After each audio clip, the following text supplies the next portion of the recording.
मैं बरखा शर्मा आपका डीलो क्लासेस में स्वागत करती हूँ। हम लोग बात कर रहे हैं आईपीसी की। आईपीसी के वन लाइनर्स कर रहे हैं हम लोग एपीओ के लिए। जी हाँ, राजस्थान एपीओ का एग्जाम है 19 जनवरी को, तो उसके लिए हम लोग कर रहे हैं आईपीसी के वन लाइनर्स। ठीक है, 19 जनवरी को एग्जाम है। उम्मीद करती हूँ आपकी प्रिपरेशन सही चल रही होगी। साथ ही आप लोगों के लिए आईपीसी के लेक्चर्स अवेलेबल हैं हमारे डीलो जंक्शन की क्लासेस पे, यानी कि जो हमारा यूट्यूब चैनल है उस पे आईपीसी के लेक्चर्स अवेलेबल हैं। तो अगर आप चाहें तो वहाँ पे देख के इसको रिवाइज कर सकते हैं और साथ में आके हमारे साथ वन लाइनर्स कर सकते हैं। अब तक हम लोगों ने चैप्टर 1 और चैप्टर 2 के वन लाइनर्स कर लिए हैं। आज हम बात करेंगे चैप्टर 3 के वन लाइनर्स के बारे में। जो सेक्शंस कवर करेंगे वो कवर करेंगे 53 से 75 तक। तो चलिए स्टार्ट करते हैं। पहले वन लाइनर को देखते हैं हम लोग। भारतीय दंड संहिता जो 1860 है उसकी धारा 53 में कौन से दंड दे रखे हैं? क्योंकि चैप्टर का क्या नाम है, चैप्टर है हमारा थर्ड। कहां से कहां तक कवर कर रहा है? 53 से 75 तक। ठीक है, सबसे पहला वाला सेक्शन है 53। 53 में किसकी बात की गई है? दंड की बात की गई है, यानी कि पनिशमेंट्स की बात की गई है। ठीक है, तो देखिए सबसे पहले क्या होता था, पहले जब हमारा इसमें क्या संशोधन नहीं हुआ था, तो थर्ड नंबर वाला पॉइंट है ना इसके अंदर, उसमें संशोधन हुआ था 1949 में और वो हो गया था रिपील।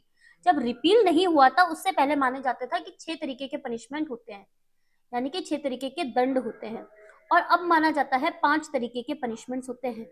ठीक है, तो अगर क्वेश्चन आ जाए कि भाई दंड के कितने प्रकार है, तो आपको लिख के आना है 5 प्रकार होते हैं। ठीक है, कहाँ पे दे रखे हैं हमको? 53 में। कौन कौन से पनिशमेंट्स होते हैं? तो देखिए सबसे पहले आती है डेथ। डेथ के बाद आ जाता है हमारा एलआई।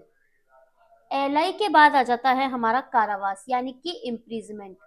इम्प्रिजमेंट कौन कौन सा होता है? कठिन होता है और सादा होता है, यानी कि सिंपल होता है और रीग्रेस होता है, रीग्रेस। ठीक है, और इसके बाद आता है फोरफीचर ऑफ प्रॉपर्टी, यानी कि संपत्ति का संपहरण, और लास्टली जो आता है वो आता है हमारा फाइन, यानी कि जुर्माना। ठीक है, डेथ हो गया, एलआई हो गया, इम्प्रिजमेंट हो गया, यानी कि कारावास हो गया, इसके साथ हो गया हमारा फोरफीचर ऑफ प्रॉपर्टी। ठीक है, और साथ में हो गया हमारा फाइन। तो ये सारे तरीके के दंड दिए जाते हैं 53 के अंतर्गत। तो ये तो बात हुई सेक्शन 53 की, और इसी के साथ जो हमारा अभी हम देख के हैं ये वाला कितने तरीके के पनिशमेंट्स होते हैं, तो देखिए सेकंड क्वेश्चन भी यही बोल रहा है कि भारतीय दंड संहिता के अधीन कितने प्रकार के दंडों की व्यवस्था की गई है, यानी कि जो आईपीसी है उसमें कितने तरीके के, कितने टाइप्स के पनिशमेंट्स बताए गए हैं। तो जो इसका आंसर होगा वो ये होगा कि 5 तरीके के पनिशमेंट बताए गए हैं। अभी हम इसको डिटेल में देख के आ चुके हैं। फिर आता है भारतीय दंड संहिता के किस प्रावधान के अंतर्गत समुचित सरकार आजीवन कारावास, यानी कि जो हमारा लाइफ इम्प्रिजमेंट होता है उसको लघुकृत कर सकती है। तो सेक्शन आता है हमारा 55, और सेक्शन 55 का साथी कौन है? सेक्शन 54। सेक्शन 54 क्यों है? सेक्शन 54 बताता है मृत्यु दंडादेश का लघुकरण। 54 यही बोलता है कि भाई मृत्यु दंडादेश का लघुकरण, commutation of sentence of death, यानी कि जो मृत्यु दंडादेश को कौन लघुकृत कर सकता है, वो चीजें बताई गई है हमको 54 में। तो कौन कर सकता है? समुचित सरकार। उसी तरह लाइफ इम्प्रिजमेंट यानी कि आजीवन कारावास को कौन शॉर्ट कर सकता है, लघुकृत कर सकता है, तो वो बताया गया है 55 में। ठीक है, तो आपको क्या करना है? सेक्शन पढ़ने हैं कौन कौन से? 55 और 54। ठीक है, फिर आता है दंडा विधियों के भिन्नों की गणना करने में आजीवन कारावास को कितने कारावास के तुल्य गिना जाएगा। ये वाला हो जाता है हमारे लिए इंपॉर्टेंट क्वेश्चन, क्योंकि कई एग्जाम्स में पूछा गया है। तो इसको गिना जाता है 20 वर्ष के कारावास के तुल्य। कौन से सेक्शन में आएगा? सेक्शन आ जाएगा 57। ठीक है, तो क्या करना है? रीड करना है सेक्शन 56 को। फिर ये बोल रहा है कि जहां वह राशि अभिव्यक्त नहीं की गई है जितने तक का जुर्माना हो सकता है, वह अपराधी जिस रकम से जुर्माने का दायी होगा वह रकम कितनी होगी। तो कितनी होगी? असीमित होगी किंतु अत्यधिक नहीं होगी। कौन सा सेक्शन बोल रहा है हमको? ये बोल रहा है हमको सेक्शन नंबर 63। सेक्शन 63 हमको क्या बोल रहा है कि भाई जहां की वह राशि अभिव्यक्त नहीं की गई है, एक्सप्रेस नहीं की गई है, जितनी तक जुर्माना हो सकता है, मतलब हमको जुर्माना नहीं दिया गया है, तो अपराधी जिस रकम के जुर्माने के लिए दायी होगा वो होगी अमर्यादित परंतु अत्यधिक नहीं होगी। सेक्शन 63 हमको इसके साथ रीड करना है। फिर बोल रहा है भारतीय दंड संहिता 1860 की धारा 65 के अंतर्गत अर्थदंड अदा न करने पर कारावास की सजा कितनी रहेगी। ठीक है, क्या बोल रहा है कि जबकि कारावास और जुर्माना दोनों अदिष्ट किए जा सकते हैं, तब जुर्माना न देने पर कारावास की कितनी अवधि होगी। तो कितनी अवधि होगी, अपराध के लिए जो निर्धारित अवधि होगी उसकी जो सजा होगी उसके 1/4 से दंडित किया जाएगा। ये भी हमारे लिए इंपॉर्टेंट क्वेश्चन। ठीक है, फिर बोल रहा है कि यदि कोई अपराध मात्र अर्थदंड से दंडनीय है, यानी कि केवल उसको अर्थदंड मतलब जो धन से केवल दंडनीय है, और अभियुक्त को 50 रुपए के अर्थदंड से दंडित किया गया है, यानी कि उस पर 50 रुपए का फाइन लगाया गया है और उसने वो 50 रुपए भी नहीं दिए, तो कितनी सजा दी जा सकेगी। तो वो जो सजा दी जा सकेगी वो होगी 2 माह से अनधिक, यानी कि 2 महीने तक की सजा हो सकेगी। इसके लिए हमको कौन सा सेक्शन देखना पड़ेगा, सेक्शन नंबर 67। सेक्शन 67 ने हमको दे रखे हैं क्राइटेरिया। क्या बोल रहा है, देखिए कि यदि अपराध केवल जुर्माने से दंडनीय हो और कारावास जिसे जुर्माना देने में व्यतिक्रम होने की दशा में, व्यतिक्रम यानी कि जो कारावास नहीं दिया है उसकी दशा में कारावास जो होगा वो होगा सादा। ठीक है, सादा कारावास दिया जाएगा इसके अंतर्गत। और इसके साथ ही जब जुर्माने का परिणाम 50 रुपए से अधिक ना हो, देख लिया हमने कि भाई 50 रुपए तक का होगा तो 2 माह तक का कारावास, और जब जुर्माना 100 रुपए तक का होगा, 50 रुपए तो 2 माह। ठीक है, 100 रुपए का जुर्माना तो 4 माह सजा, और अगर 100 रुपए से ज्यादा का होगा तो यानी कि अदर सिचुएशन हो गई तो कितना होगा, 6 माह तक का कारावास होगा। ठीक है, ये चार्ट आपको याद होना चाहिए। ठीक है, बढ़ते हैं आगे। एक अपराध मात्र अर्थदंड से दंडनीय है, यानी कि केवल उसमें फाइन दिया जा सकता है और अभियुक्त को 100 रुपए के अर्थदंड से दंडित किया गया है। अभी हम पढ़ के आए थे ना कि भाई 50 रुपए का होगा तो 2 माह, 100 रुपए का होगा तो 4 माह, और कोई अदर सिचुएशन होगी तो 6 माह। तो यहाँ पे कितने दे रखा है, 100 रुपए का फाइन है, वो नहीं दिया तो 4 माह तक की जो सजा होगी वो दी जाएगी।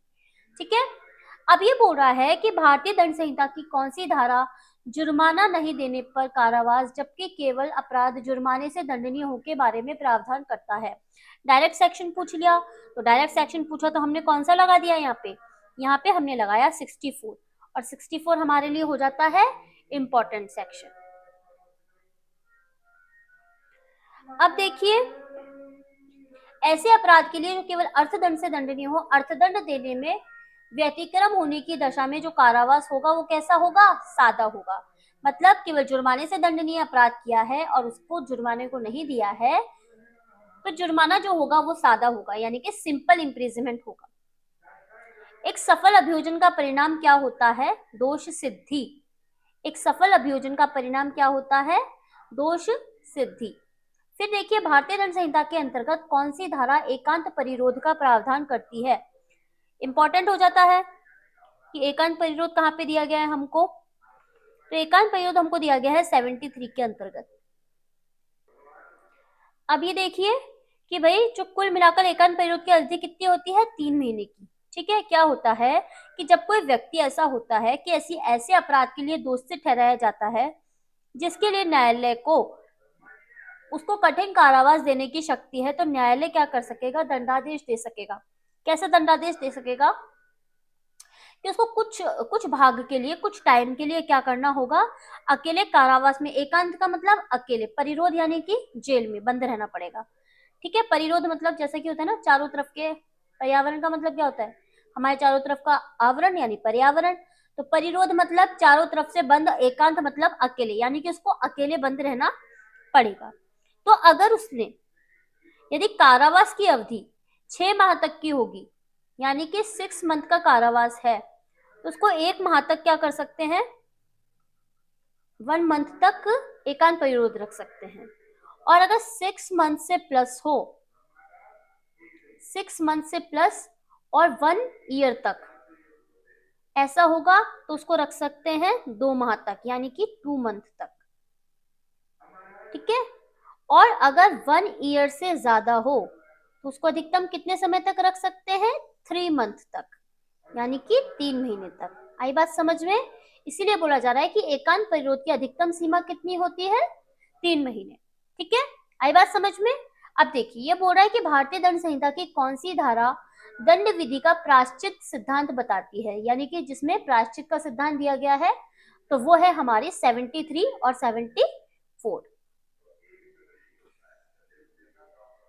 तो अब एक बार हम हल्का सा 74 को भी देख लेते हैं। ठीक है, सेक्शन 74 क्या बोलता है? एकांत परिरोध की अवधि। ठीक है, तो एकांत परिरोध की अवधि के लिए बोल रहा है कि एकांत परिरोध के दंडादेश के निष्पादन में ऐसा परिरोध कब? निष्पादन के समय, यानी कि एग्जीक्यूशन के समय किसी भी दशा में एक बार में 14 से दिन नहीं होगा, यानी कि एक व्यक्ति को 14 दिन के लिए ही क्या किया जा सकता है? पहले एक बार में 14 दिन तक उसको अकेले रखेंगे, इससे ज्यादा समय के लिए नहीं रखेंगे। और जब पहली बार और दूसरी बार उनको अकेले रखना है तो 7 दिन का अंतर होना चाहिए। 7 दिन का नहीं, मतलब इसका मतलब है कि कम अंतर होगा। ठीक है, अन्यून अंतर होगा, कम अंतर होगा। इसके लिए बोल रहा है कि भाई अगर 3 मास से अधिक के लिए उसको एकांत परिरोध रखना है तो उसको केवल 7 दिन के लिए ही क्या रखना पड़ेगा? एकांत परिरोध में रखना पड़ेगा, यानी कि एक मास में, एक महीने में उसको 7 दिन तक के लिए रखना पड़ेगा। ठीक है, बेसिकली हमको 73 हमको ये बोल रहा है कि एकांत परिरोध की अधिकतम सीमा होगी 3 वर्ष।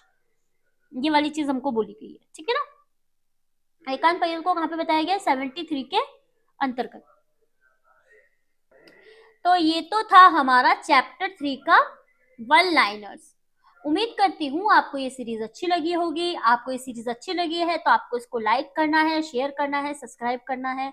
सीरीज अच्छी लग रही है तो कुछ कमेंट वमेंट भी दे दिया करो, जिससे कि हमको मोटिवेशन मिले कि भाई आप लोगों को सीरीज अच्छी लग रही है, हम आपके लिए जो प्रयास कर रहे हैं वो आपको पसंद आ रहे हैं।